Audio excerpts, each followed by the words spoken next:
بسم الله الرحمن الرحيم من يهده الله فلا مضل له ومن يضلل فلا هادي له وأشهد أن لا إله إلا الله وحده لا شريك له وأن محمدًا عبده ورسوله يا أيها الذين آمنوا اتقوا الله حق تقاته ولا تموتن إلا وأنتم مسلمون يا أيها الناس اتقوا ربكم الذي خلقكم من نفس واحدة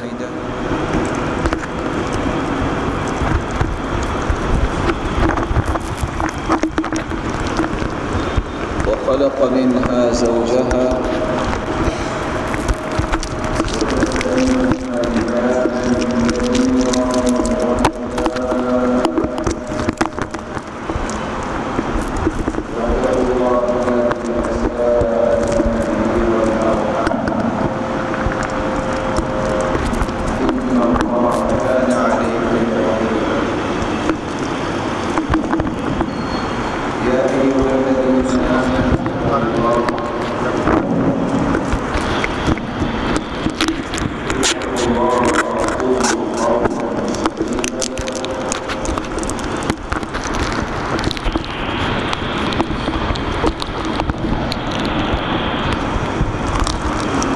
يصلح لكم أعمالكم ويغفر لكم ذنوبكم ومن يطع الله ورسوله فقد فاز فوزا عظيما أما بعد فأعوذ بالله من الشيطان الرجيم ولله على الناس حج البيت من استطاع إليه سبيلا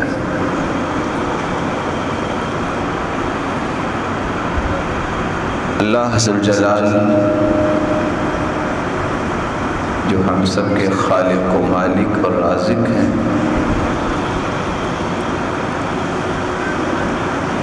اس کا فرمان ہے کہ جس کے پاس طاقت ہو، استطاعت ہو،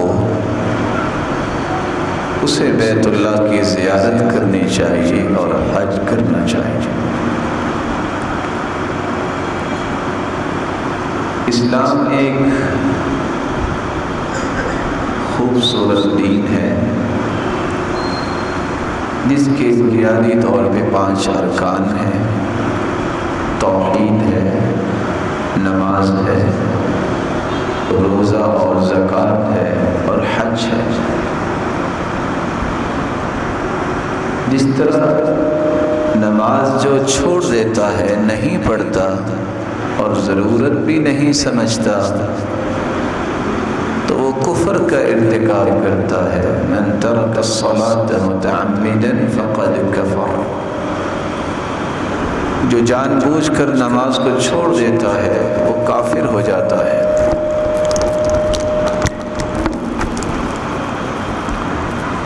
اسی طرح جو زکوٰۃ ادا نہیں کرتا اس کی نماز بھی نہیں ہوتی۔ من لم یزکی فلا صلاۃ، جو اپنے مال کی زکوٰۃ نہیں دیتا تو اس کی نماز بھی قبول نہیں ہوتی۔ جان بوجھ کر ایک روزہ اگر کچھ چھوڑ دیتا ہے تو کتنا بڑا گناہ ہے اسے، کہ وہ کس طرح اللہ ذوالجلال کی نافرمانی کر بیٹھا، اسے کس طرح توبہ کرنی ہے، اس کا فدیہ کتنا ہے۔ آپ نے رمضان میں سنا ہوگا۔ اسی طرح حج بھی ایک رکن ہے۔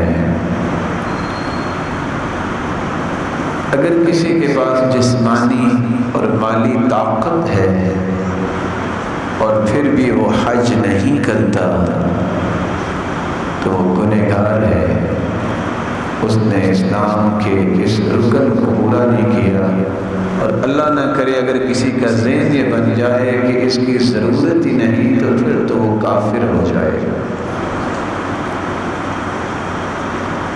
حج کیا ہے اور اس کی اہمیت و فضیلت کیا ہے اور اس کا طریقہ کیا ہے، آج انہی 3 نکات پہ ہماری گفتگو ہوگی۔ حج کا بنیادی طور پہ جو مفہوم ہے ارادہ کرنا اور قصد کرنا، اللہ ذو جلال کی عبادت کے لیے اور مناسک حج کو پورا کرنے کے لیے بیت اللہ کا ارادہ کرنا اور قصد کرنا یہ حج کہلاتا ہے۔ حج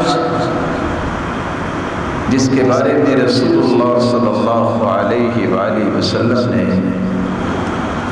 کتنے خوبصورت الفاظ میں بیان کیا ہے کہ تمام اعمال سے افضل عمل ہے۔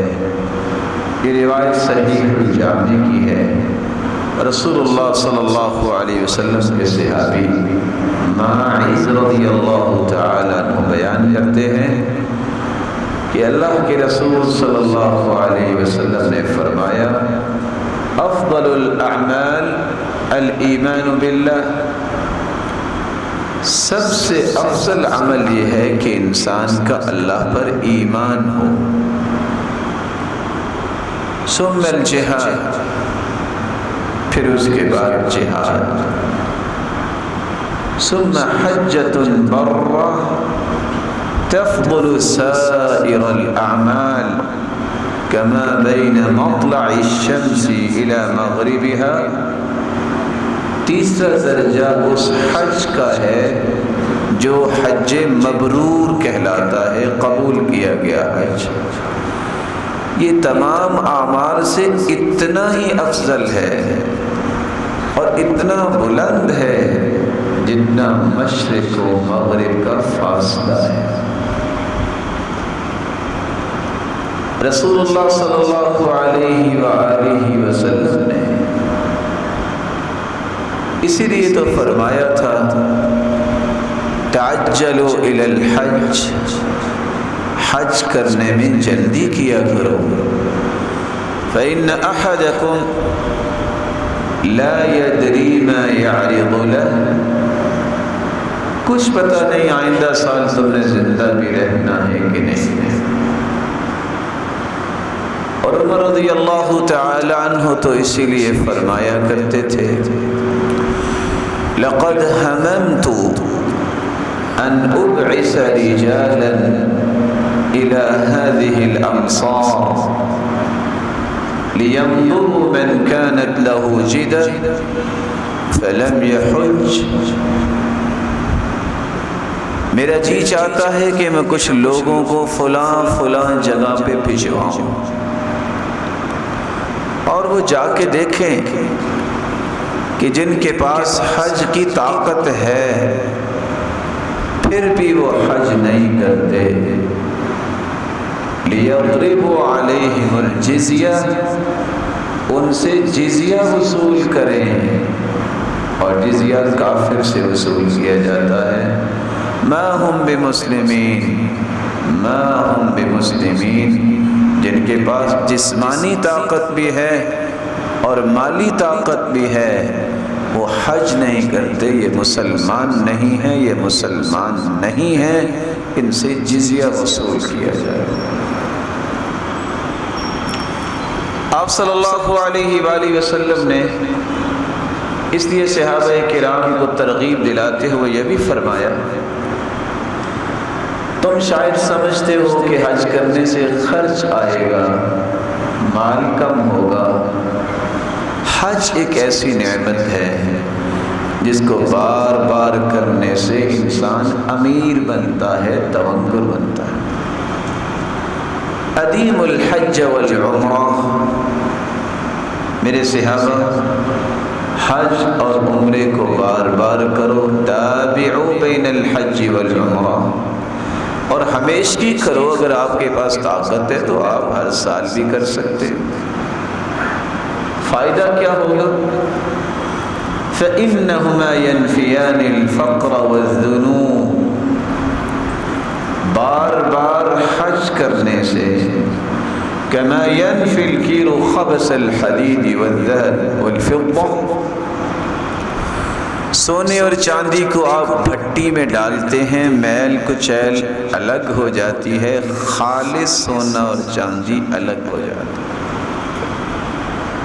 بار بار حج عمرہ کرو گے، اللہ تمہاری فقیری کو توڑ کے رکھ دیں گے، تمہیں امیر بنا دیں گے، اور تمہاری زندگی کے سارے گناہوں کو معاف کر دیں گے۔ آپ صلی اللہ علیہ وآلہ وسلم نے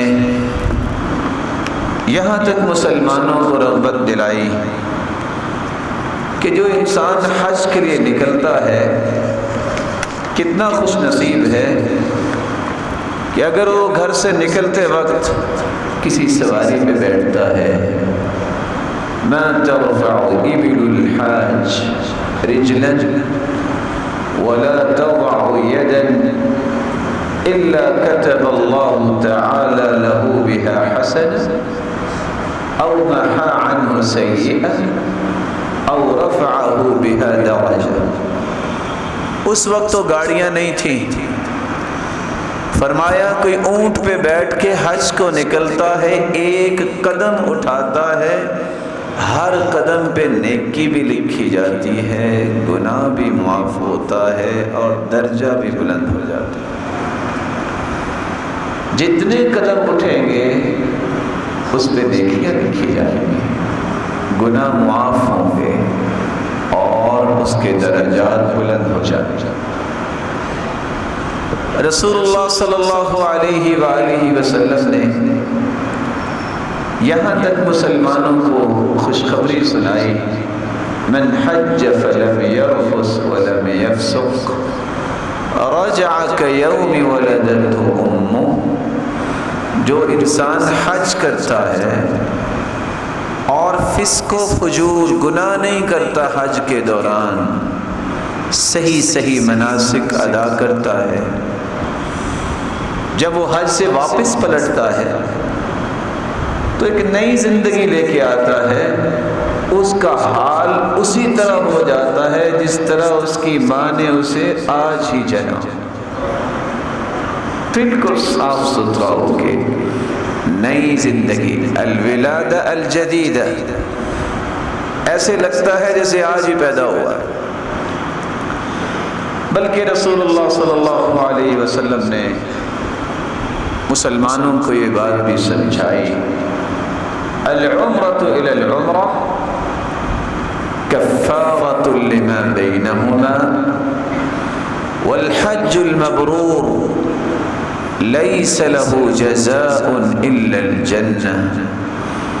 ایک عمرہ انسان نے کیا ہے، دوبارہ جب وہ عمرہ کرتا ہے اس کے دوران جتنے بھی اس سے گناہ ہوئے ہیں، جب وہ دوبارہ عمرہ کرتا ہے تو یہ سارے گناہوں کا کفارہ بن جاتا ہے۔ والحج المبرور لیس لہ جزاء الا الجنہ، اور جو حج کرتا ہے اس کا تو اللہ نے ایک ہی بدلہ رکھا ہے کہ اس کو جنتی مہمان بنانا ہے۔ دنیا میں رہتے ہوئے جب کوئی حج کرنے جاتا ہے تو وہاں یہ لفظ ہیں وفد اللہ، یہ اللہ کا مہمان ہے بیت اللہ میں۔ جب یہ حج کر کے فارغ ہو جاتا ہے تو یہ جنت کا مہمان بن جاتا ہے۔ کتنا خوش نصیب ہے کہ حج کرنے نکلا اور رستے میں سے موت آ گئی۔ حدیث کہتی ہے قیامت کا دن ہوگا، جب یہ قبر سے نکلے گا تو اس کی زبان پہ ایک ہی بات ہوگی، لبیک اللہم لبیک لبیک لا شریک لک لبیک ان الحمد والنعمت لک والملک لا شریک لک۔ یہاں تک کہ عورتوں کے بارے میں اللہ کے رسول صلی اللہ علیہ وسلم نے فرمایا، جب عورتوں نے یہ سوال کیا، اللہ کے رسول مرد تو جہاد بھی کرتے ہیں، ہم کیا کریں، ہم تو جہاد نہیں کرتے۔ فرمایا جہادکن الحج، تمہارا جہاد یہ ہے تم حج کیا کیا۔ اور آپ نے یہ بھی فرمایا الحج جہاد کل ضعیف، ہر کمزور انسان کا جہاد یہ ہے کہ وہ حج میں چلا جائے۔ تو رسول اکرم صلی اللہ علیہ وآلہ وسلم نے مسلمانوں کو اس عظیم فریضے کا حکم بھی دیا، رغبت بھی دلائی، خوشخبریاں بھی سنائیں۔ اللہ ذوالجلال ہر ایک کے نصیب میں فرما دے۔ حج جس کا معنی، مفہوم اور اس کی فضیلت آپ نے سنی ہے، یہ جاننا ضروری ہے کہ یہ حج فرض کس پہ ہوتا ہے۔ حج کی فرضیت کے لیے 6 باتیں یاد رہنی چاہیے۔ ہر وہ شخص جو مسلمان ہے 1 بات، عاقل ہے 2 باتیں، بالغ ہے 3 باتیں، اور آزاد ہے 4 باتیں، اور صاحب استطاعت، جس کے پاس جسم میں بھی طاقت ہے کہ وہ ارکان پورے کر سکتا ہے، واجبات پورے کر سکتا ہے، اور استطاعت کا یہ بھی معنی ہے کہ اس کے پاس مال بھی ہو کہ وہ خرچ بھی کر سکتا ہے۔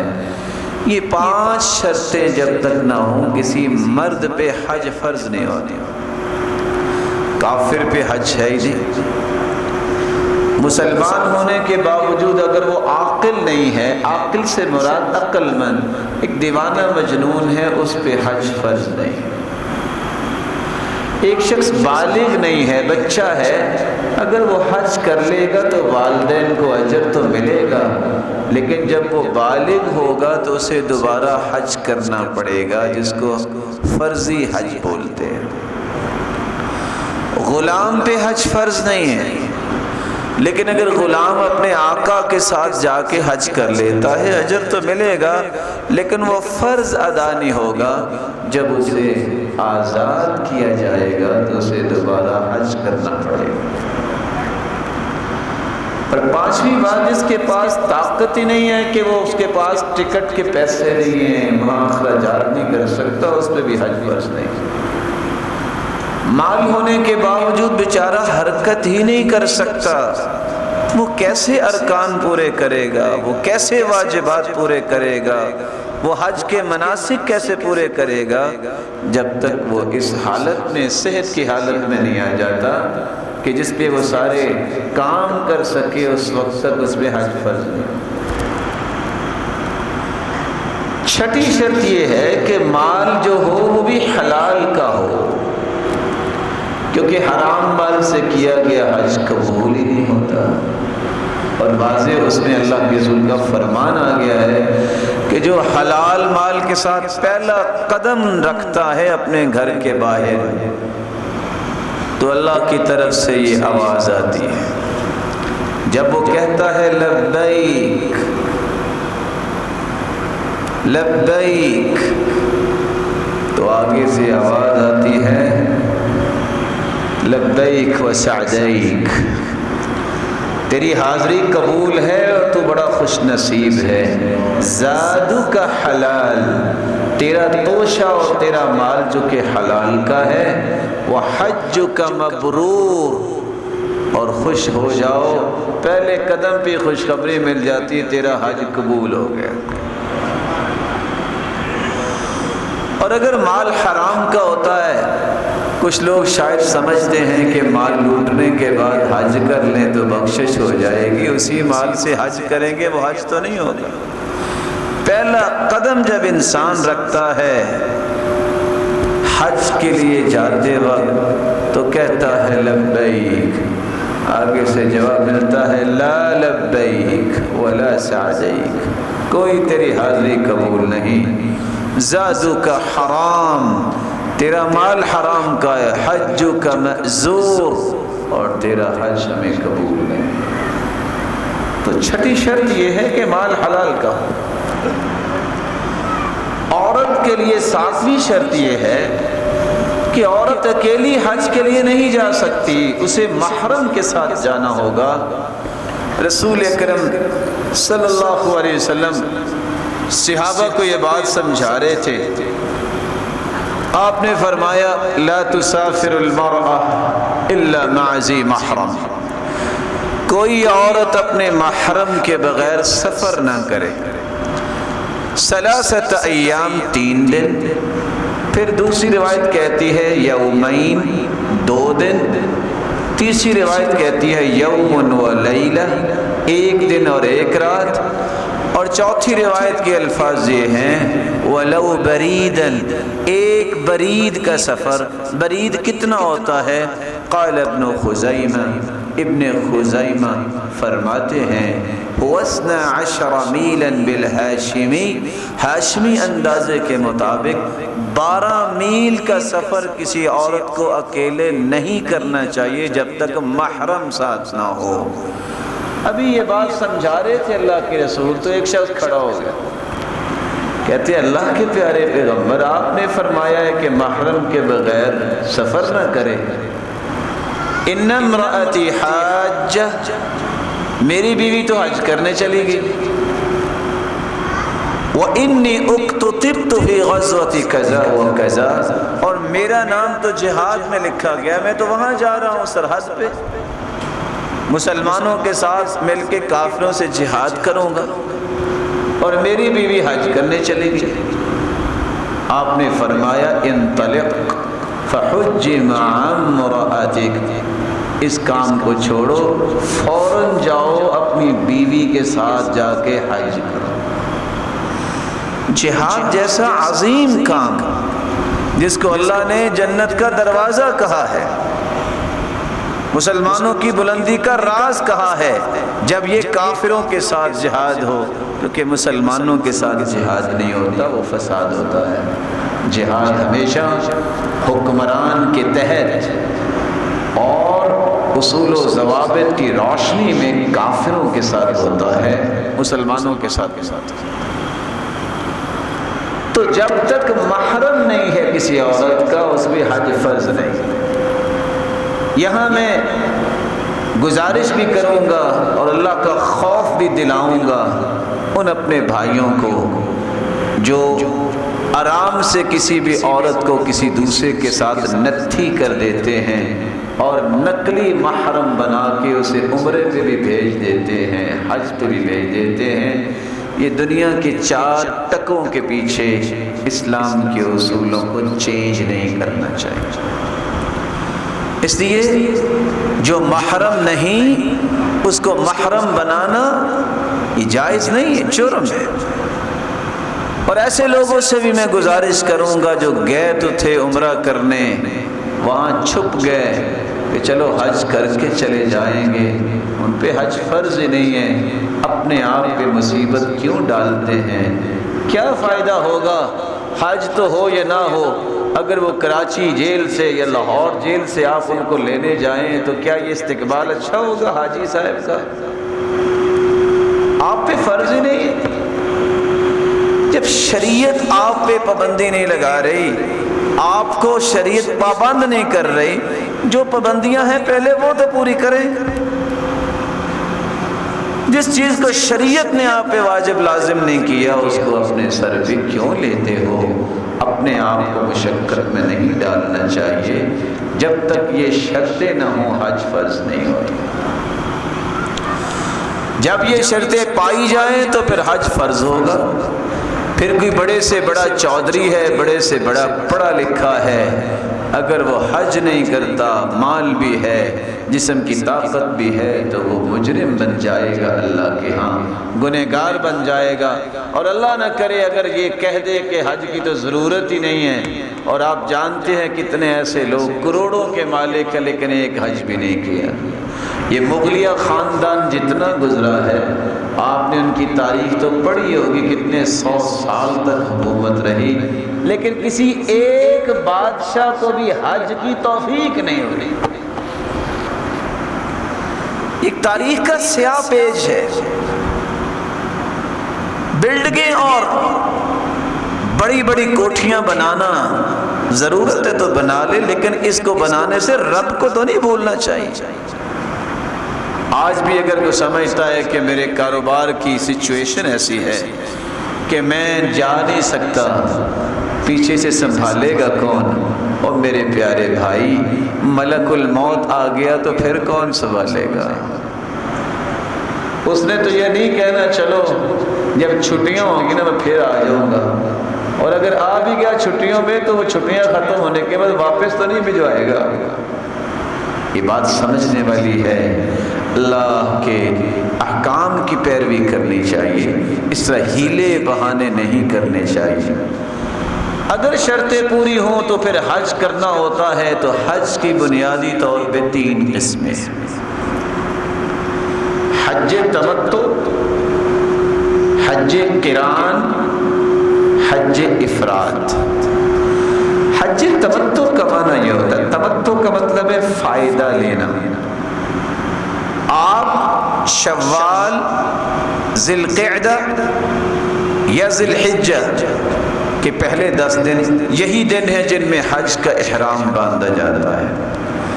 آپ جس وقت بھی احرام باندھ کے جاتے ہیں تو آپ سب سے پہلے عمرہ کرتے ہیں، اور عمرہ کرنے کے بعد احرام کھول دیتے ہیں 8 ذی الحجہ تک۔ اس کو کہتے ہیں یہ حج تمتع ہے، اور اس میں قربانی بھی کرنی ہوتی ہے۔ حج قران کا معنی یہ ہے کہ آپ نے احرام باندھا ہے، اکیلے عمرے کا نہیں، عمرے اور حج دونوں کا احرام باندھا ہے۔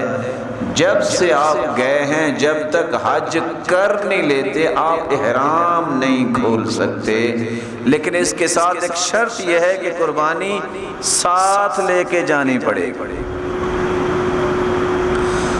حج افراد یہ ہے کہ آپ صرف حج کا احرام باندھیں گے، اس میں عمرہ نہیں ہوتا اور نہ اس میں قربانی ہوتی ہے۔ اس لیے بعض نے یہ کہا ہے کہ یہ صرف مکے والوں کے لیے ہے۔ حدیث کے الفاظ ہیں من اراد منکم ان یحل بحج وعمرہ فلیفعل، جو چاہتا ہے حج اور عمرے دونوں کا احرام باندھے وہ دونوں کی نیت کر لے۔ ومن اراد ان یحل بحج فلیحل، جو صرف حج کا احرام باندھنا چاہتا ہے، نیت کرنا چاہتا ہے، وہ ایسے کر لے، یعنی حج افراد۔ ومن اراد ان یحل بعمرۃ فلیحل، جو اکیلے عمرے کا احرام باندھتا یا نیت کرتا ہے یعنی حج تمتع کا تو ویسے کر لے۔ تینوں طریقے اللہ کے رسول نے جائز قرار دیے ہیں، اور 1211 نمبر صحیح مسلم کی روایت میں یہ بات موجود ہے۔ ان 3 طریقوں میں سے جو بھی طریقہ آپ اختیار کریں، حج افراد کا ہو یا قران یا تمتع کا، اللہ تعالیٰ آپ کو توفیق دے جب جائیں تو آپ حج تمتع کریں۔ قران آپ اس لیے نہیں کر سکتے، یہ تو نہیں ہو سکتا کہ آپ ایک سیٹ اپنے لیے بک کروائیں اور ساتھ والی سیٹ پہ بکرا بیٹھا ہو، ایسا تو نہیں ہو سکتا۔ قربانی آپ ساتھ لے جا ہی نہیں سکتے۔ تمتع اس لیے ہے کہ آپ جا کے عمرہ کر کے تھوڑا سا آرام کر لیں گے، اور شریعت نے اجازت دی ہے آپ 8 ذی الحجہ کو دوبارہ حج کے لیے احرام باندھیے۔ ان تینوں قسم کے حج کرنے کے لیے آپ کو یہ سمجھنا چاہیے کہ حج کے ارکان کیا ہیں، واجبات کیا ہیں۔ ارکان یہ رکن کی جمع ہے، 4 ارکان ہیں، ان میں سے کوئی بھی رکن رہ جائے حج ہوتا ہی نہیں۔ 4 ارکان میں سے کوئی ایک رکن رہ جائے تو میرے محترم وہ حج ہوتا ہی نہیں ہے۔ اس چیز کو سمجھنا ضروری ہے۔ کوئی بھی آپ حج کر رہے ہیں، سب سے پہلا رکن یہ ہے کہ آپ میقات پر جا کے نیت کریں گے۔ آپ احرام پہلے باندھ سکتے ہیں، گھر سے باندھ دیں، لاہور ایئرپورٹ سے باندھ لیں، لیکن میرے محترم نیت جو ہے میقات سے کرنا پڑے گی۔ یہ پہلا رکن ہے۔ اگر آپ میقات کو کراس کر گئے ہیں اور آپ نے نیت نہیں کی، سارا حج آپ نے لوگوں کے ساتھ کیا ہے، یہ حج قبول نہیں ہوگا، کیونکہ آپ نے رکن ہی چھوڑ دیا۔ نیت نہیں ہے تو حج کیسے ہوگا؟ دوسرا رکن یہ ہے 9 ذی الحجہ کو عرفات کے میدان میں پہنچنا۔ خواہ تھوڑے وقت کے لیے بھی آپ جائیں ضرور، بلکہ 9 کی شام کے بعد، عشاء کے بعد سحری تک بھی اگر آپ چند منٹوں کے لیے بھی میدان عرفات میں چلے گئے ہیں تو میرے بھائی آپ کا حج ہو جائے گا۔ لیکن اگر آپ میدان عرفات گئے ہی نہیں تو یاد رکھنا جو مرضی آپ کر لیں آپ کا حج قبول نہیں ہوگا، رکن ہے۔ تیسرا رکن یہ ہے جس کو طواف حج بولتے ہیں۔ طواف حج یہ 10 تاریخ کو جو حج ہوتا ہے اس کو طواف حج بھی کہتے ہیں، طواف افاضہ بھی کہتے ہیں، طواف زیارت بھی کہتے ہیں۔ یہ تینوں نام ایک ہی طواف کے ہیں۔ 10 ذی الحجہ کو جو طواف کرتا ہے وہ اگر نہیں کرتا، 11 کو بھی نہیں کر سکا، 12 کو بھی نہیں کر سکا، وہ کرتا ہی نہیں ہے یہ طواف، تو اس کا حج نہیں ہے۔ سعی کرنا، جو شخص سعی نہیں کرتا اس کا بھی حج نہیں ہوتا۔ تو یہ 4 ارکان ایسے ہیں انسان کو ہمیشہ یاد رکھنے چاہیے۔ میقات پہ نیت کرنا، میدان عرفات میں جانا، اور طواف حج افاضہ زیارت کرنا اور سعی کرنا۔ ان چاروں چیزوں میں سے کوئی چیز اگر رہ جائے تو اس انسان کا حج نہیں ہوتا۔ رسول اکرم صلی اللہ علیہ وآلہ وسلم نے یہ جو بات سمجھائی ہے اس کی تھوڑی سی تفصیل میں آپ کے سامنے رکھنا چاہوں گا۔ نیت کرنا، اللہ کے رسول صلی اللہ علیہ وآلہ وسلم نے کچھ جگہیں ایسی مقرر کی ہیں کہ اس جگہ کو کراس کرنے سے پہلے آپ کو احرام باندھنا ہے اور نیت کرنی ہے، اس کو میقات کہتے ہیں۔ میقات پوری دنیا کے لیے اللہ کے رسول نے جو مقرر کیے ہیں ان میں سے ایک میقات ہے ذوالحلیفہ۔ مدینہ کی سائڈ سے جو بھی آئے گا، مدینے والوں کے لیے جو حج کرنا چاہتا ہے، یہ 6 سے 7 میل کے فاصلے پر ہے مدینہ سے ذوالحلیفہ، اور 430 کلومیٹر کے فاصلے پر ہے مکہ سے۔ سب سے افضل میقات یہ ہے کیونکہ اللہ کے رسول نے یہاں سے حج کا احرام باندھا۔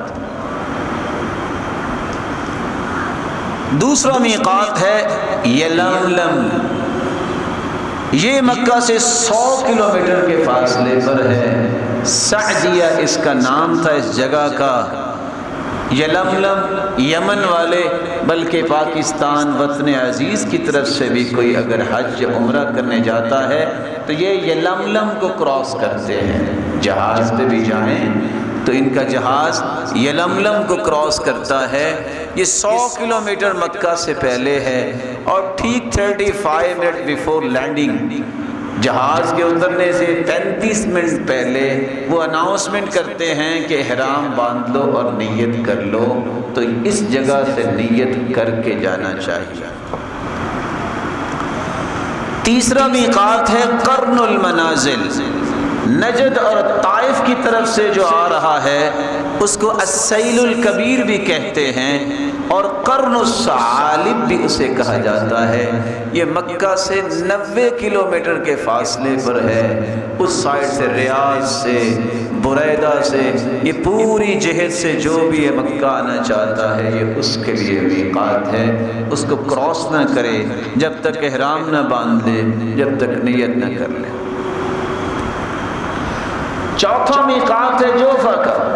ہو سکتا ہے کہ آپ مصر میں گئے ہوئے ہیں تو آپ نے واپس آنا ہے، تو آپ کو جوفہ پہ آ کے احرام اور نیت کرنی ہوگی۔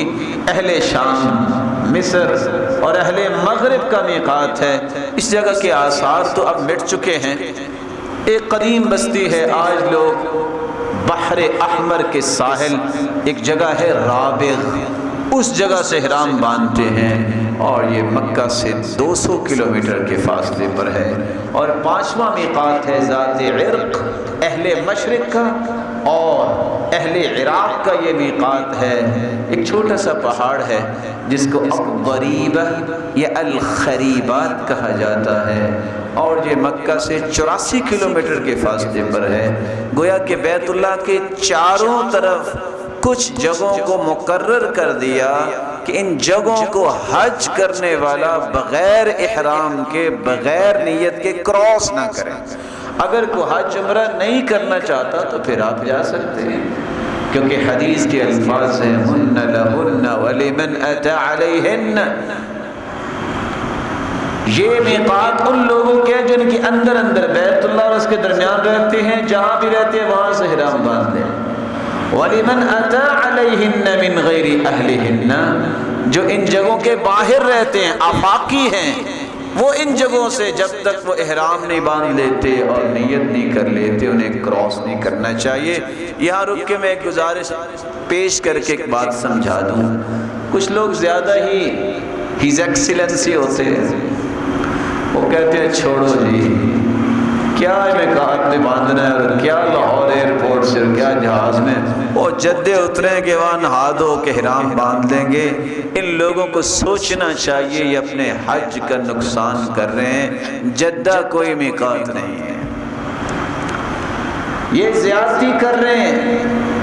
اگر انہوں نے نیت ہی نہیں کی ابھی تک تو ان کا حج ہی نہیں ہے، اور اگر انہوں نے نیت تو کر لی ہے میقات پہ لیکن احرام نہیں باندھا تو ان کو دم دینا پڑے گا، اور یہ گنہگار بھی ہوں گے کیونکہ جان بوجھ کے چھوڑ رہے ہیں۔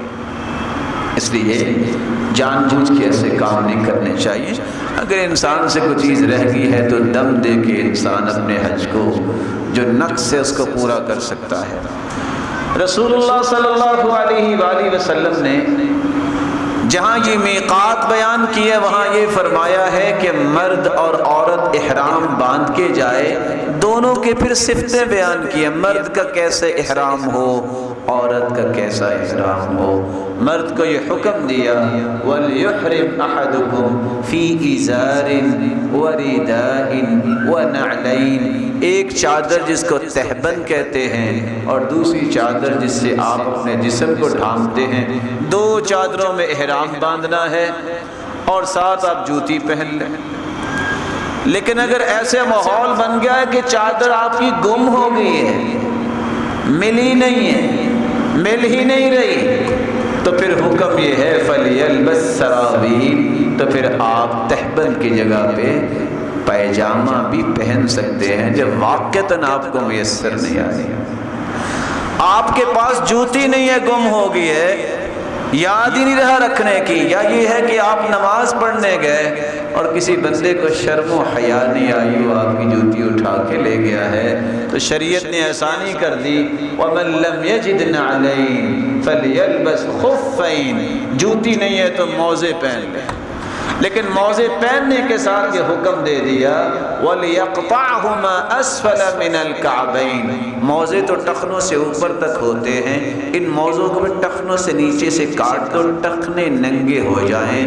جوتی آپ ایسی پہنیں کہ آپ کے ٹخنے ڈھکے نہیں۔ اور جو لوگ کہہ دیتے ہیں کہ صرف چپل میں حج ہوتا ہے، ان کو بھی اللہ کا خوف کھانا چاہیے، مسلمانوں پہ تنگی نہ کریں۔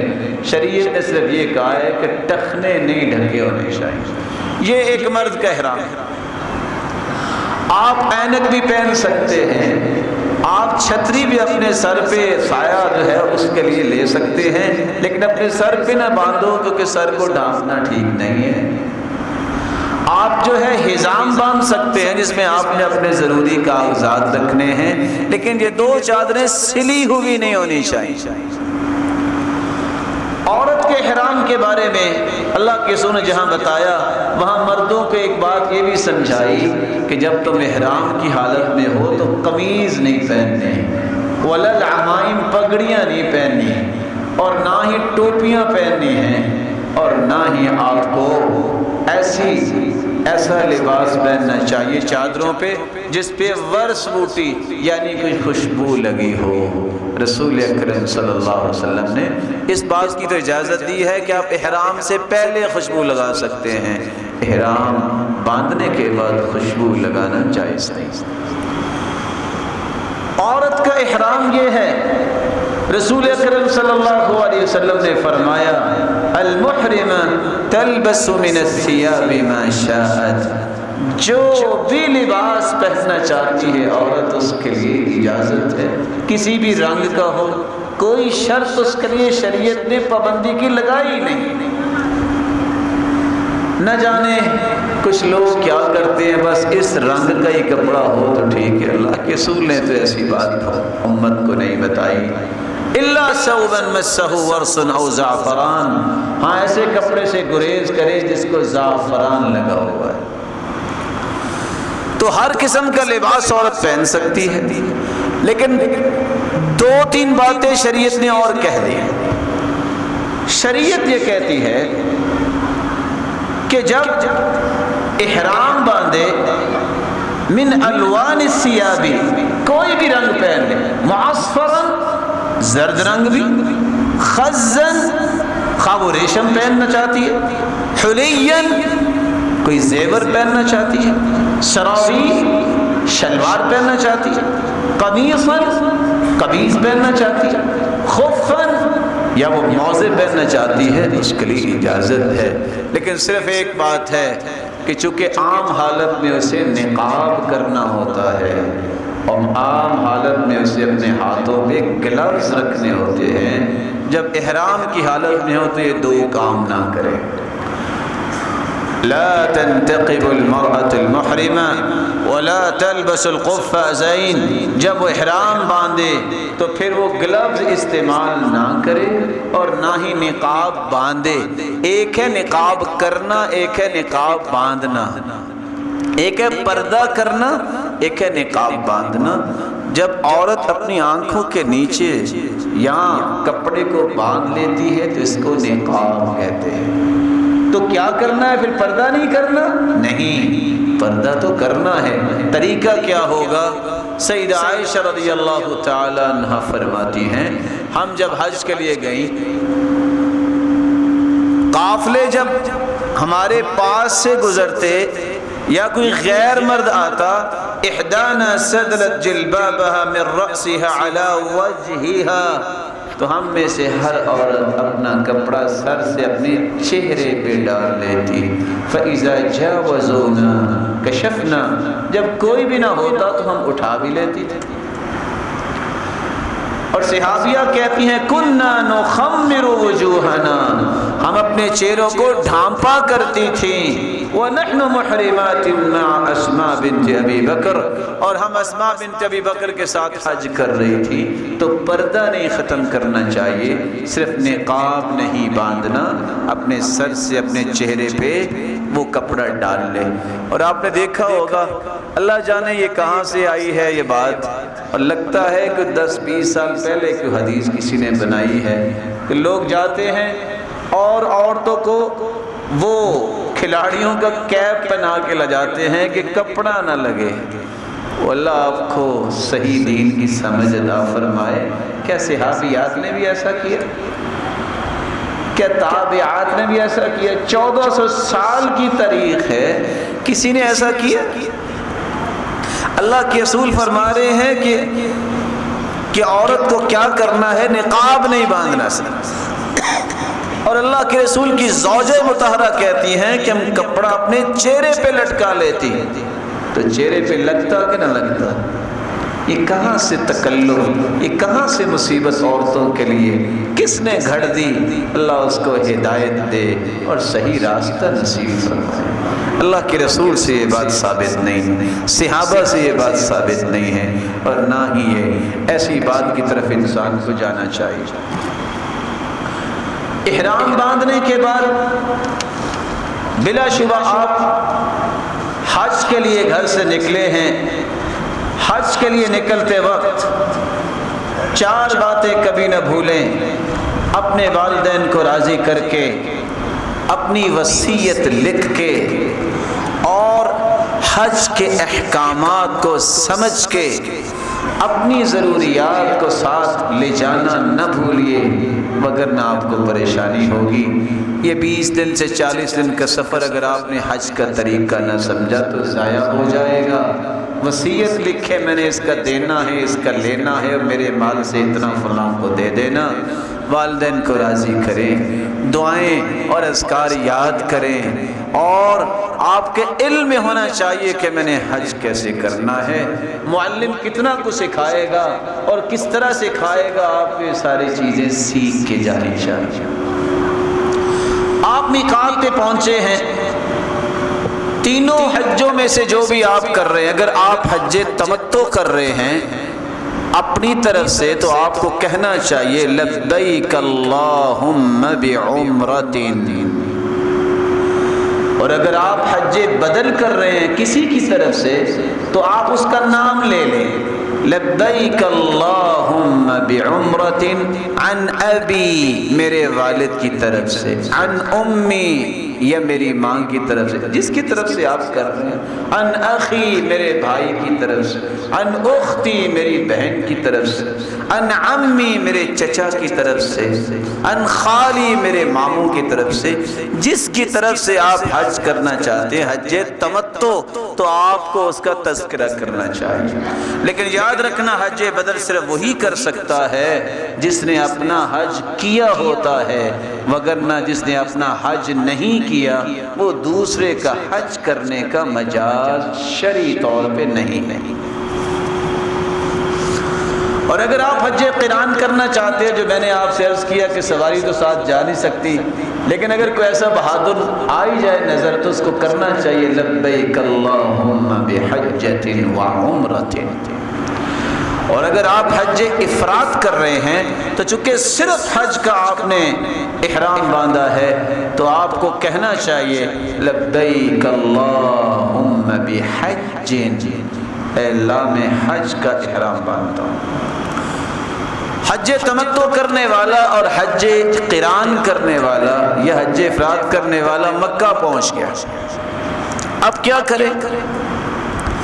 حج تمتع کرنے والے کو پورا عمرہ کرنا ہے،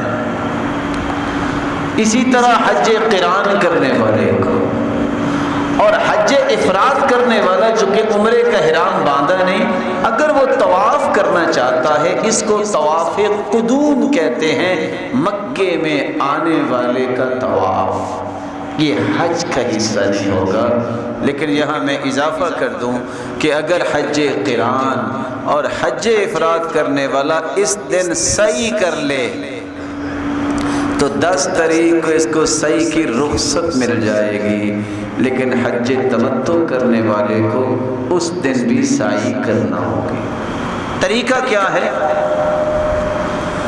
تینوں کے تینوں لوگ جو حج کر رہے ہیں بیت اللہ میں داخل ہوں، اعوذ باللہ العظیم وبوجہہ الکریم وسلطانہ القدیم من الشیطان الرجیم، بسم اللہ والصلاة والسلام علی رسول اللہ، اللہم اغفر لی ذنبی واعصمنی من الشیطان وافتح لی ابواب رحمتک۔ یہ دعا پڑھ کے بیت اللہ میں داخل ہو جائیں۔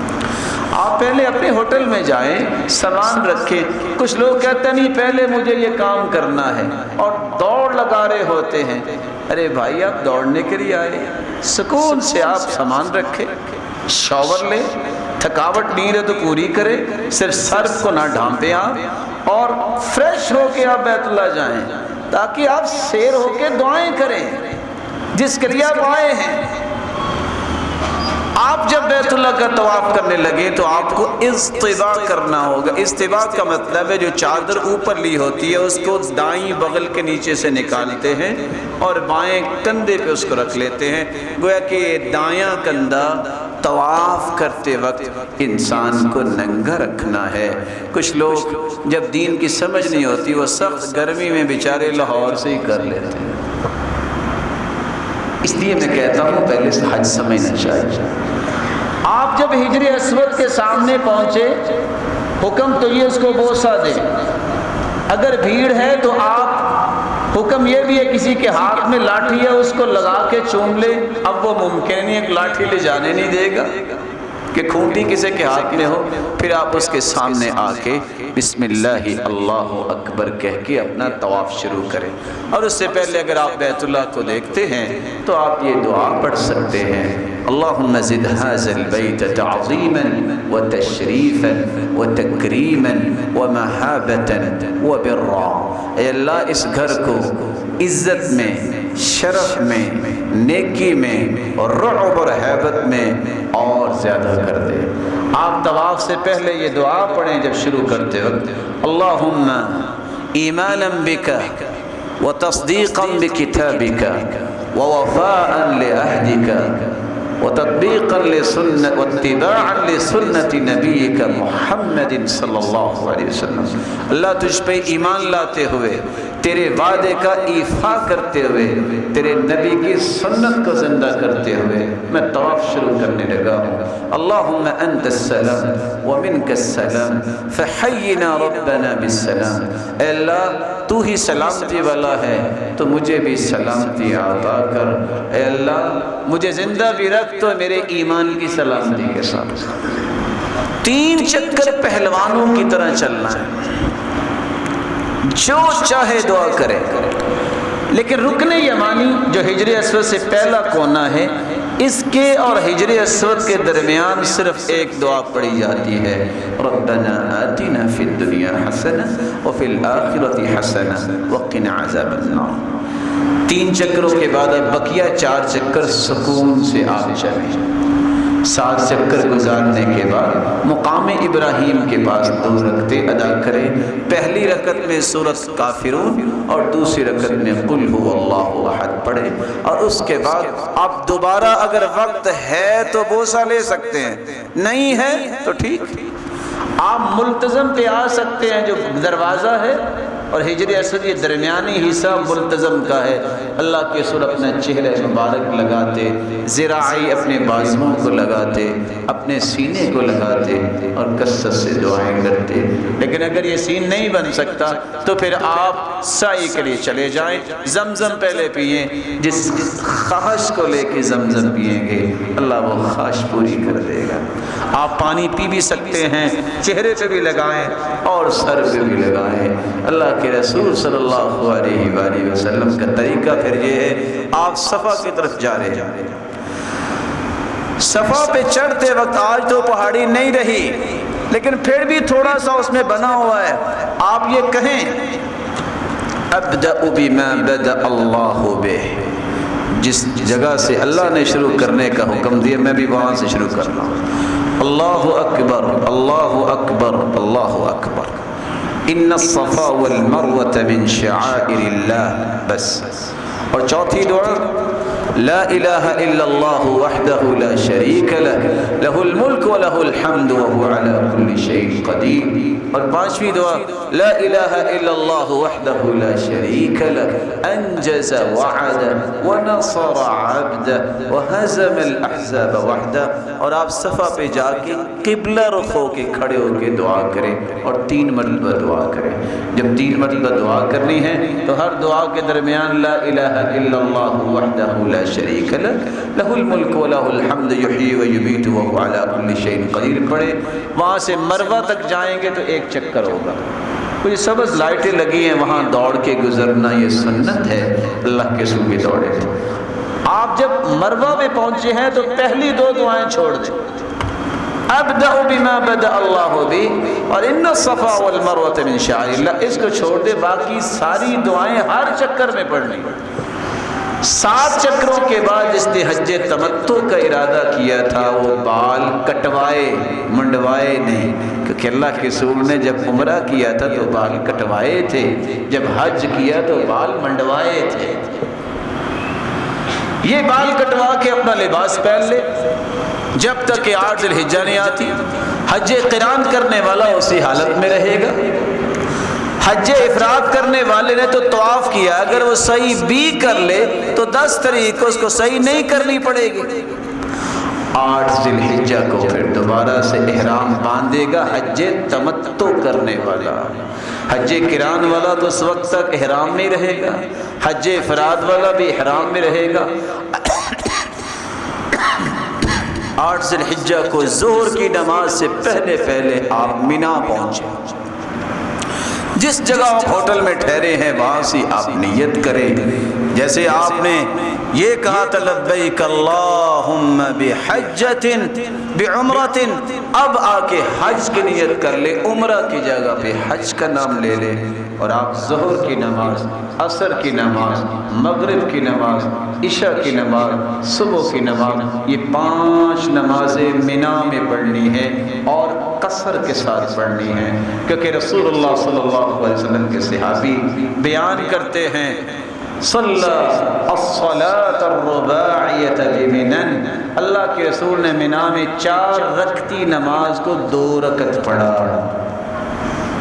وَأَنَّ أَبَا بَكْرٍ صَلَّاهَا بِمِنَن، اور ابو بکر صدیق رضی اللہ تعالیٰ نے بھی 2 رکعت پڑھی۔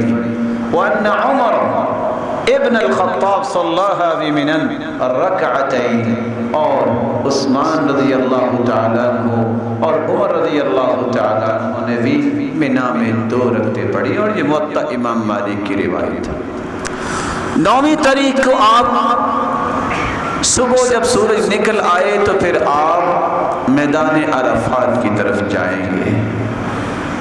میدان عرفات الگ ہے، وادی عورانہ الگ ہے۔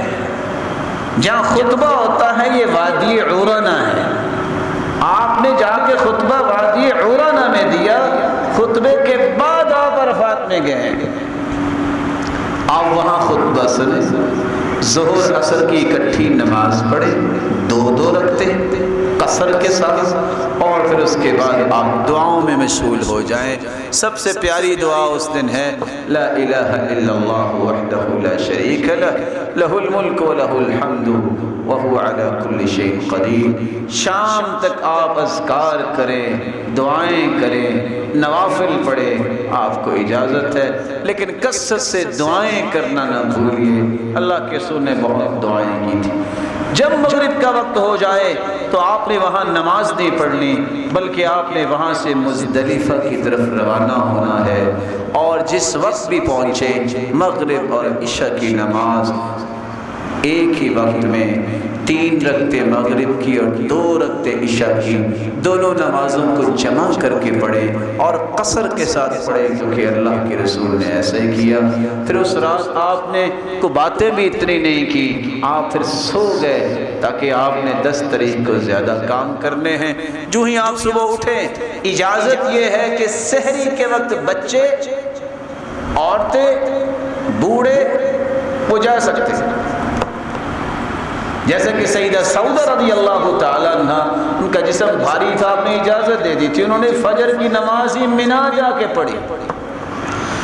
لیکن جو بچے اور عورتیں اور اس طرح کی کیفیت نہیں رکھتے، ان کو نماز وہاں ہی پڑھنی چاہیے مزدلفہ میں، اور جب تھوڑی سی روشنی ہو تو پھر مینا کی طرف جائیں، جس کو عام لوگ 3 شیطان کہتے ہیں، جمرات، ان میں سب سے پہلے آپ نے جمرہ عقبہ جو ہے بڑے شیطان کو 7 کنکریاں مارنی ہیں، جو چنے کے دانے کے برابر ہو یا اس سے معمولی سی بڑی ہو، بسم اللہ اللہ اکبر کہہ کے اس دن 4 کام کیے جاتے ہیں، کنکریاں ماری جاتی ہیں، قربانی کی جاتی ہے، بال منڈوائے جاتے ہیں، طواف اور سعی کیا جاتا ہے۔ لیکن اگر آپ کی یہ ترتیب نہیں رہ سکی تو کوئی حرج نہیں، کیونکہ صحیح بخاری کی روایت ہے، اللہ کے رسول کے پاس ایک ایک آیا, اللہ کے رسول میں نے پہلے بال منڈوا لی, ابھی کنکریاں نہیں ماری. آپ نے فرمایا افعل ولا حرج, بس کرتے جاؤ کوئی حرج نہیں. ایک کہنے لگا میں تو طواف بھی کر آیا ہوں, ابھی میں نے کنکریاں اور قربانی کا کام نہیں کیا. فرمایا افعل ولا حرج, ان 4 کاموں میں ترتیب جو ہے وہ چینج ہو سکتی ہے لیکن کرنے سارے ہیں کام. لیکن یہاں یاد رکھیے گا کہ ان 4 کاموں میں 2 کام اگر آپ کر لے تو احرام اتار سکتے ہیں. اس کو تحلل اول کہتے ہیں. آپ قربانی کریں, بہت سارے پوچھیں گے ہمیں تو پتہ ہی نہیں قربانی کا ٹائم تو 11 بجے کا دیا ہوتا ہے. جب آپ نے ایک مقرر کر دی وہ آپ کی طرف سے ہوگی, آپ بے فکر ہو جائیں. گناہ ان کے سر پہ ہوگا اگر کوئی مسئلہ ہوا, آپ کے حج میں کوئی مسئلہ نہیں آئے گا. طواف کریں, سعی کریں, 10 تاریخ کو واپس آ جائیں. 11 اور 12 یہ راتیں وہاں مینا میں گزارنی چاہیے اور 13 کی رات. اور طریقہ کیا ہے کہ آپ مینا میں اسی طرح رہیں, قصر نماز پڑھیں. ہر روز زوال کے بعد شام تک آپ جو ہے وہ 21 کنکریاں ساتھ لگانی ہیں. طریقہ یہ ہوگا کہ آپ بسم اللہ اللہ اکبر کہہ کے پہلے کنکریاں ماریں, اور کنکریاں مارنے کے بعد آپ جو جمرات ہیں وہ دائیں طرف ہو جائیں, وہاں کھڑے ہو کے نماز پڑھیں. جب دوسری جگہ پہ کنکریاں مارے تو پھر بائیں طرف ہو جائیں اور وہاں آپ کھڑے ہو کے دعا کریں. اور تیسری جگہ کنکریاں مارنے کے بعد دعا نہیں ہوتی. 12 کو بھی ایسا کریں اور 13 کو بھی ایسا کریں. لیکن اگر 12 کی کنکریاں مارنے کے بعد وہ اپنے گھر واپس آنا چاہتا ہے, مینا سے واپس آنا چاہتا ہے, تو اس کے لیے اجازت ہے. فمن تعجل فی یومین فلا اسم علیہ ومن تأخر فلا اسم علیہ لمن اتقى. جو جلدی کرنا چاہتا ہے اسے اجازت ہے, اور جو 13 کو بھی کنکریاں مارنا چاہتا ہے یہ اس کے لیے اچھا ہے. تو رسول اللہ صلی اللہ علیہ وسلم کا یہ طریقہ تھا جس کے مطابق انہوں نے حج کیا اور کروایا. اللہ ہمیں بھی اسی طریقے کے مطابق کرنے کی توفیق عطا فرمائے. وآخر دعوانا الحمدللہ.